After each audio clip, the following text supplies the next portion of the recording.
হৃদয়নামা।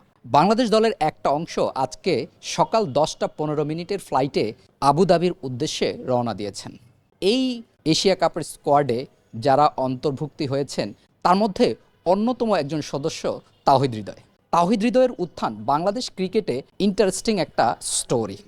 হৃদয় কিন্তু অনূর্ধ্ব-19 দলে যখন ছিল তখন এতটা আলো পায়নি যতটা আলো তিনি অনূর্ধ্ব-19 পর্যায়টা শেষ করে নিজেকে তৈরি করে বিপিএলে পারফরমেন্স করার পরে পেয়েছেন। বিপিএলের সেই পারফরমেন্সই হৃদয়কে জাতীয় দলে সুযোগ করে দিয়েছে। হৃদয় যখন থেকে জাতীয় দলে এসেছিলেন তারপর থেকে পঞ্চপাণ্ডবের বিদায়ের পরে বাংলাদেশ দলে যেই শূন্যতা তৈরি হয়েছে সেই গ্যাপটাতে হৃদয় বাংলাদেশ দলকে দারুণভাবে সার্ভিস দিয়েছিলেন।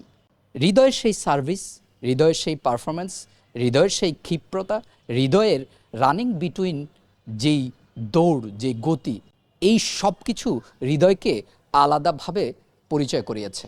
কিন্তু সম্প্রতি হৃদয় সেই জায়গাটা কতটুকু ধরে রাখতে পারছেন এবং সেই জায়গায় কতটুকু পারফর্ম করতে পারছেন সে প্রশ্ন কিন্তু ইতিমধ্যেই উঠে গেছে। শুরুর দিকে হৃদয় যেভাবে পারফর্ম করেছেন বিগত সময়গুলোতে হৃদয়ের সেই পারফরমেন্সটা দেখা যাচ্ছে না অথবা পাওয়া যাচ্ছে না। এবং নেদারল্যান্ডসের সাথে সিলেটে বাংলাদেশ দলের টি-20 যেই সিরিজ, এই সিরিজে হৃদয়ের কাছ থেকে প্রত্যাশিত কিছুই পাওয়া যায়নি। এশিয়া কাপের স্কোয়াডে নতুন দুইজনের সংযুক্তি, সাইফ হাসান এবং নুরুল হাসান সোহান। নুরুল হাসান সোহান একদমই লোয়ার অর্ডারে ব্যাট করেন, 5-এর পরে 6-7-এ ব্যাট করেন। কিন্তু সাইফ হাসান এমন একজন প্লেয়ার যিনি আপনাকে ওপেনিং থেকে শুরু করে 5 নাম্বার পজিশন যেই কোনো জায়গায় খেলে দিতে পারবে। সাইফের কাছে যেই প্রত্যাশাটা ছিল বাংলাদেশ ম্যানেজমেন্টের এবং ভক্তদের, সাইফ দারুণভাবে সেই প্রত্যাশার প্রতিদান দিয়েছেন সিলেটে। সেই ধারাবাহিকতায় সাইফ যদি এই পারফরমেন্স ধরে রাখতে পারেন এবং এশিয়া কাপে যদি সাইফ তার সেরা পারফরমেন্সটা দিয়ে দিতে পারেন তাহলে হৃদয়ের অবস্থানটা কোথায় যাবে সেই প্রশ্ন হয়তো হৃদয়ে তার নিজেকেই এখনই করা উচিত। কারণ বাংলাদেশ ক্রিকেট পাগল জাতি।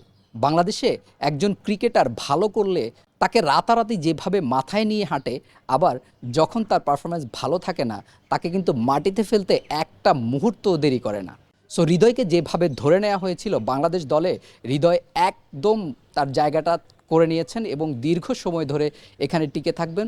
সেই জায়গাটা থেকে হৃদয় সরে এসেছে এবং হৃদয় যদি এশিয়া কাপে ভালো না করতে পারেন, সাইফ যদি তার জায়গাটা এভাবেই কন্টিনিউ করতে থাকেন তাহলে অবশ্যই সাইফ হয়তো হৃদয়ের জায়গাটা নিয়ে নেবেন অথবা হৃদয় তার জায়গাটা অন্য কারো কাছে হারাবেন।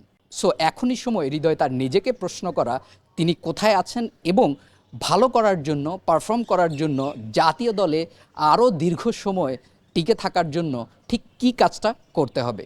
বাংলাদেশ দল এশিয়া কাপে গিয়েছে এশিয়া কাপ জয় করার জন্য, আর এই এশিয়া কাপ জয়ের জন্য শুধুমাত্র জাকের আলী অনিক নয়, প্রত্যেকটা সদস্যকেই বিশ্বাস করতে হবে এবং টপ লেভেলে পারফরমেন্স করার জন্য দক্ষতা যেমন থাকতে হবে, পাশাপাশি সেই চেষ্টাটাও থাকতে হবে।